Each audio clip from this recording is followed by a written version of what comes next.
Baik pemirsa, terima kasih Anda masih bersama kami di Kalimantan Utara hari ini spesial edisi weekend.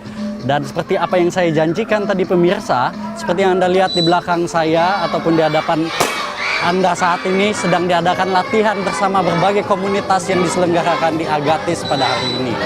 Di mana saat ini juga ada latihan dari teman-teman penari dari MAN Kabupaten Bulungan untuk persiapan ujian. Dan tentu saja kita nanti juga akan mewawancarai teman-teman yang sedang latihan untuk apa sebetulnya latihannya dan diselenggarakan kapan, begitu ya pemirsa. Dan kita mungkin langsung saja bisa berbincang-bincang langsung dengan teman-teman dari komunitas atau sanggar tari yang ada di Kabupaten Bulungan. Dan saat ini saya sudah bersama salah satu narasumber kita. Mohon izin Kak, dan Kakak siapa dan dari mana Kakak? Oh, perkenalkan nama saya Syed Habib Wijawuri, saya berasal dari Bulungan. Dari Kabupaten Bulungan ya. Ini Kakak dari sanggar tari atau komunitas? Oh enggak, saya berasal dari sekolah, yaitu Sekolah MAN Bulungan. Oke. Dan kegiatan ini untuk apa sih Kak? Latihan ini? Jadi kebetulan kami sedang latihan tari, dikhususkan untuk ujian seni tari, untuk mata pelajaran seni budaya. Oke, dari latihan seni tari ini udah berapa kali ini dilakukan oleh teman-teman nih Kak? Oh, kalau kelompok kami sudah memulai latihan ini sekitar 1 bulan. Sudah 1 bulan ya, sangat serius sekali Kak ya. Dan kalau Kakak sendiri ini dari latihan tari yang sudah diselenggarakan selama 1 bulan nih, ada nggak filosofi ataupun apa nih yang diangkat dari tarian yang akan dibawakan nih? Oke, tarian yang kami bawakan ini adalah tarian dari Pulau Sulawesi. Lebih tepatnya dari pesisir Pulau Sulawesi yang bertepatan di Kendari. Kami mengambil tarian ini dikarenakan sebenarnya kami dipilih. Setiap kelompok di angkatan kami itu mendapatkan masing-masing 1 pulau. Dan secara kebetulan kami diberikan seni tari untuk Pulau Sulawesi. Oke, untuk Kakak sendiri nih harapannya dari hasil latihan Kakak selama 1 bulan ini apa nih Kak? Ya, dapat nilai 120 mungkin begitu ya? Ya, kami cuman pengen apa yang kami usahakan, apa yang selama ini kami konsisten kami lakukan berhasil. Oke, baik. Kalau Kakak dan teman-teman sendiri ini kelas berapa nih Kak, kalau boleh tahu nih? Saya bersama anggota kelompok saya ini kelas 11. Kelas 11, oke, kelas 11 untuk menunjang kegiatan mata pelajaran seni budaya ya? Agar bisa naik ke kelas jenjang 12. Selanjutnya ya? Oke. Nah dari Kakak sendiri nih, harapan Kakak nih untuk Agatis sendiri nih, tempat teman-teman bisa latihan, ada nggak harapannya kepada masyarakat, kepada pemerintah Kabupaten Bulungan ataupun Provinsi Kalimantan Utara? Oh, kalau kepada masyarakat, saya memberikan harapan untuk para masyarakat yang singgah ke lapangan Agatis menjaga kebersihannya lebih teratur lagi. Oke. Karena kan ya kita bisa tahu lapangan Agatis ini selalu dipakai oleh masyarakat. Dan kalau untuk pemerintah mungkin saya cuma ingin meminta tolong memperbaiki beberapa penampilan yang mulai rusak seperti loteng ataupun pilar yang sudah mulai kopek. Oke, baik Kak. Nah untuk selanjutnya Kak, apakah Kakak bersedia nih mau bantu kita baca satu berita nih Kak dari Kalimantan Utara hari ini spesial edisi weekend? Boleh. Oke Kak, langsung saja Kakak baca yang ini, Musyawarah Daerah. Musyawarah Daerah luar biasa Dewan Adat Dayak Provinsi Kalimantan Utara menjadi ajang konsolidasi organisasi sekaligus memperkuat peran masyarakat adat dalam mendukung pembangunan daerah. Ya, berikut informasinya untuk Anda. Musyawarah Daerah Luar Biasa atau Musdaluk Dewan Adat Dayak Provinsi Kalimantan Utara berlangsung di Tanjung Selor. Dengan dihadiri Zainal Arifin Paliwang, Gubernur Kalimantan Utara, Presiden Majelis Adat Dayak Nasional sekaligus anggota DPD RI Dapil Kalimantan Utara Martin Bila. Pembina Dewan Adat Dayak Kalimantan Utara yang juga Wakil Gubernur Kalimantan Utara Ingkong Allah serta para tokoh adat dan pengurus Dewan Adat Dayak dari seluruh kabupaten dan kota di Kalimantan Utara. Kegiatan ini menjadi momentum memperkuat persatuan masyarakat adat Dayak, menjaga nilai dan marwah adat serta mendorong pembangunan daerah berbasis kearifan lokal. Sebagai provinsi perbatasan yang menjadi beranda terdepan negara, Kalimantan Utara dinilai memerlukan kekuatan sosial dan budaya yang kokoh sebagai fondasi pembangunan berkelanjutan. Pada kesempatan yang sama, Presiden Majelis Adat Dayak Nasional Martin Bila pelantik Wakil Gubernur Kalimantan Utara Ikong Ala sebagai Ketua Dewan Adat Dayak Kenya Provinsi Kalimantan Utara. Pelantikan tersebut diharapkan semakin memperkuat peran masyarakat adat dalam menjaga nilai budaya, mempererat persatuan, serta mendukung pembangunan daerah. Melalui Musdalub ini, keberagaman subsuku Dayak di Kalimantan Utara diharapkan dapat menjadi kekuatan pemersatu dalam menjaga harmoni sosial dan melestarikan identitas budaya daerah. Tim redaksi TVRI Kalimantan Utara melaporkan.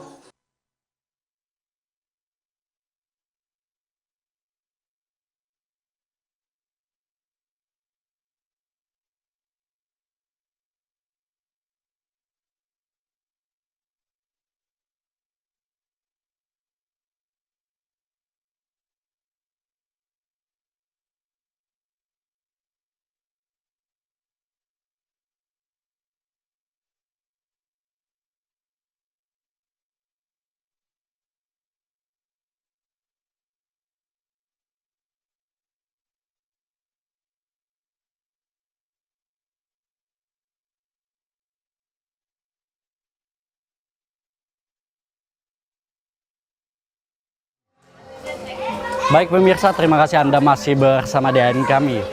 Kami akan melanjutkan bacakan satu berita lagi untuk Anda, di mana Gubernur Kalimantan Utara Zainal Arifin A. Paliwang memimpin aksi penjelajahan ke Gua Lapis yang terletak di Gunung Seriang, Desa Baratan, Kecamatan Tanjung Selor. Kegiatan ini bertujuan untuk memperkenalkan sekaligus menarik minat wisatawan domestik maupun mancanegara agar berkunjung ke objek wisata yang eksotis di Gua Lapis. Berikut informasinya untuk Anda.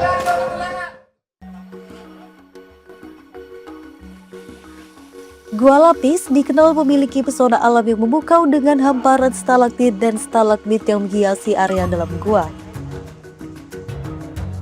Akses menuju lokasi gua menawarkan tantangan tersendiri bagi para pecinta alam. Para penjelajah harus melalui medan hutan dengan kontur tanah yang menanjak dan menurun. Kendati demikian, faktor keselamatan tetap menjadi prioritas utama. Sehari sebelum kegiatan berlangsung, Badan Penanggulangan Bencana Daerah Provinsi Kalimantan Utara telah melakukan penyisiran dan pengamanan jalur. Langkah antisipatif ini memastikan rute yang dilalui oleh rombongan gubernur berada dalam kondisi aman dan layak dilintasi. Gubernur Kalimantan Utara Zainal Arifin Paliwang menyampaikan, Gua Lapis ini memiliki potensi besar untuk menjadi destinasi wisata unggulan di Kalimantan Utara. Tidak lupa dirinya mengajak masyarakat untuk menjaga kelestarian dan keasrian Gua Lapis dengan menjaga kebersihan di area gua. Ke depan, gua ini kita jadikan salah satu destinasi wisata di Kabupaten Bulungan di Kecamatan Tanjung Palas. Ya, jadi sengaja kami bersama Pak Wagub dan beberapa OPD ingin melihat langsung untuk apa yang harus kita buat di dalam gua ini. Ya, kita mungkin untuk buat tempat perkemahan UMKM setiap 1 minggu, dan beberapa kegiatan kita akan laksanakan di sini. Kita harap kedatangan masyarakat di sini jangan merusak, jangan mencoret-coret dinding, jangan mengotori tempat ini. Ya, jaga kebersihan tempat ini. Ya, kita harapkan tempat ini menjadi salah satu destinasi wisata di Kaltara yang sangat baik. Salah satu daya tarik paling universal dari Gua Lapis adalah keunikan akustik dinding guanya.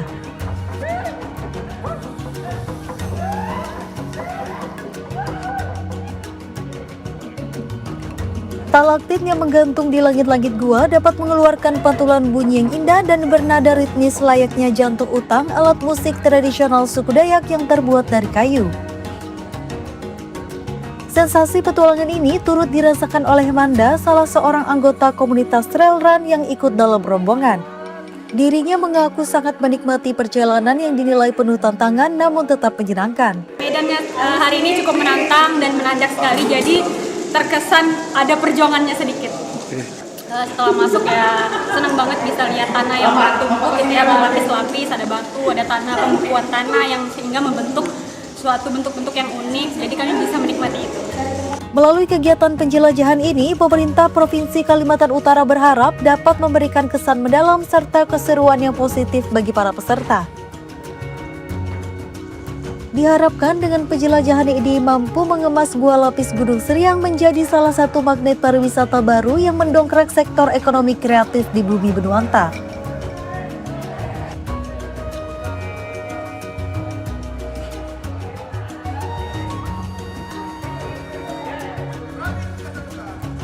Tim Liputan TVRI Kalimantan Utara dari Bulungan melaporkan.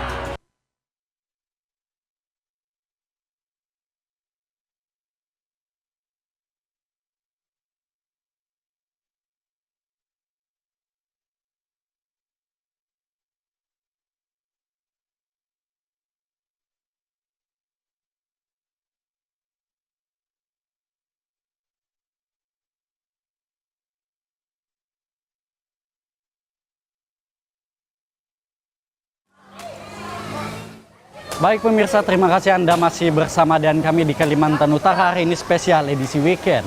Seperti apa yang saya janjikan tadi pemirsa, kita juga akan mewawancarai nih pelatih dari komunitas taekwondo yang ada di Kabupaten Bulungan, Provinsi Kalimantan Utara.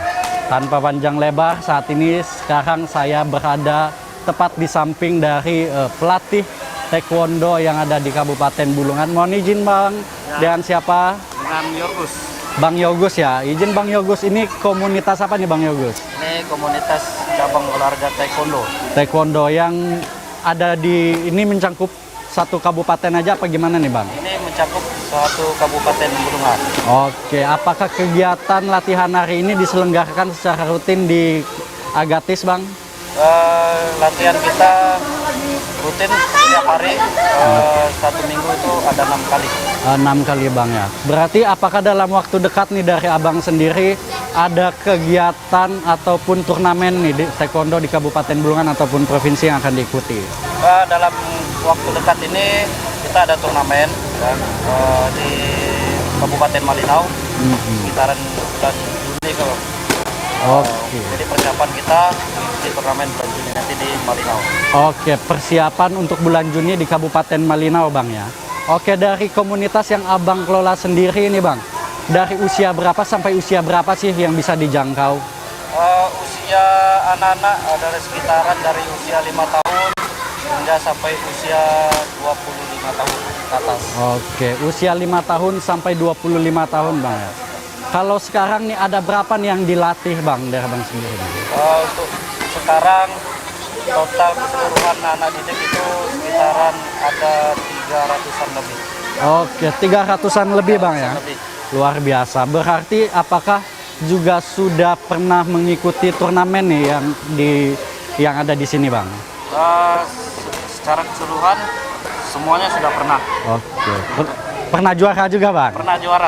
Oke, dari jumlah yang dilatih menunjukkan kualitas daripada latihan pada hari ini Bang ya, maupun turnamen-turnamen yang diikuti. Selama turnamen nih Bang, pernah juara berapa aja nih anak didiknya nih Bang? Kita ada yang pernah juara di Open Kuala Lumpur, itu juara 3, juara perunggu. Terus juga kejuaraan Open di Samarinda juga atlet kita ada juga dapat medali emas, maupun kejuaraan daerah ada atlet terbaik juga pernah dapat, maupun medali emas juga pernah. Wow, luar biasa, sudah sampai menembus tingkat mancanegara Bang ya, sampai Kuala Lumpur ya. Dan kalau Abang sendiri ini kedepannya harapannya untuk komunitasnya sendiri apa nih Bang? Harapan saya semoga prestasi anak-anak semakin meningkat, semakin jaya prestasinya, biar menjadi suatu kebanggaan buat anak-anak tersendiri maupun orang tua. Oke, baik Bang. Dan selanjutnya nih Bang, untuk tempat latihan anak-anak ataupun harapan Abang terhadap pemerintah Kabupaten Bulungan ataupun Provinsi Kalimantan Utara hari ini apa nih Bang untuk komunitas Abang? Harapan saya untuk fasilitas tempat latihan kendalanya kami kalau pada saat hujan genteng atap pendopo ini bocor ya, jadi kadang kita basah tempat latihan, jadi anak-anak pun kita suruh membersihkan kalau ada genangan air, airnya dibuang. Jadi terkendalanya itu aja sih pada saat hujan. Berarti saat hujan gotong royong anak-anak juga dilibatkan ya Bang untuk membersihkan tempat latihan gitu Bang ya. Oke, baik Bang, terima kasih banyak sudah bersedia diwawancarai oleh teman-teman dari TVRI Kalimantan Utara. Semoga komunitasnya bisa terus berkembang dan membawa nama baik Kabupaten Bulungan. Terima kasih banyak Bang, dan pemirsa, kita akan lanjut pada pembacaan berita selanjutnya, di mana Dinas Pendidikan dan Kebudayaan Kabupaten Bulungan mengimbau para orang tua untuk lebih aktif dalam mengawasi penggunaan gawai atau gadget pada anak usia dini. Hal ini dilakukan untuk mencegah kecanduan sekaligus mengoptimalkan tumbuh kembang dan kreativitas anak. Berikut liputannya untuk Anda. Penggunaan gawai atau gadget pada anak usia dini yang tidak terkontrol kini menjadi salah satu tantangan besar dalam proses pendidikan dan perkembangan anak. Kepala Bidang Pendidikan Anak Usia Dini dan Pendidikan Nonformal Dinas Pendidikan dan Kebudayaan Kabupaten Bulungan, Muhsin Ahmad menyatakan, pengawasan bukan hanya menjadi tanggung jawab guru di sekolah, tetapi juga orang tua di rumah.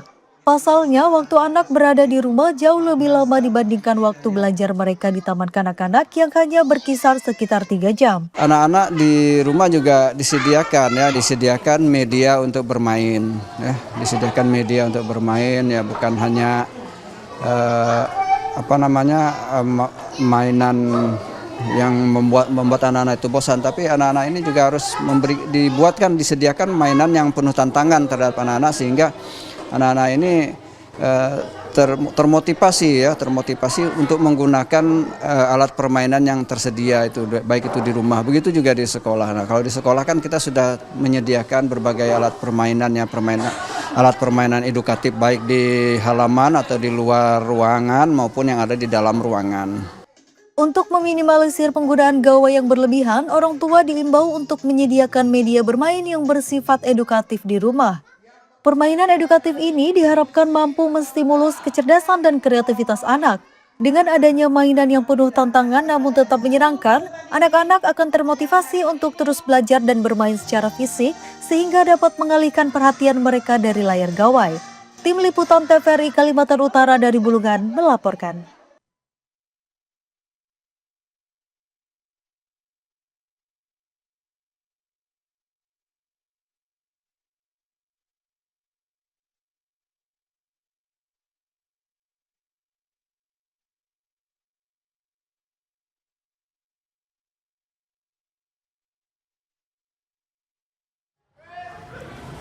Baik pemirsa, terima kasih Anda masih bersama dengan kami, dan kami juga menghimbau kepada orang tua daripada anak-anak untuk terus mengawasi penggunaan gadget pada anak-anak usia dini demi meningkatkan kreativitas daripada anak itu sendiri. Baik pemirsa, kami juga akan menyajikan berbagai informasi menarik lainnya untuk Anda nikmati pada hari ini. Jangan kemana-mana, tetap di Kalimantan Utara hari ini spesial edisi weekend.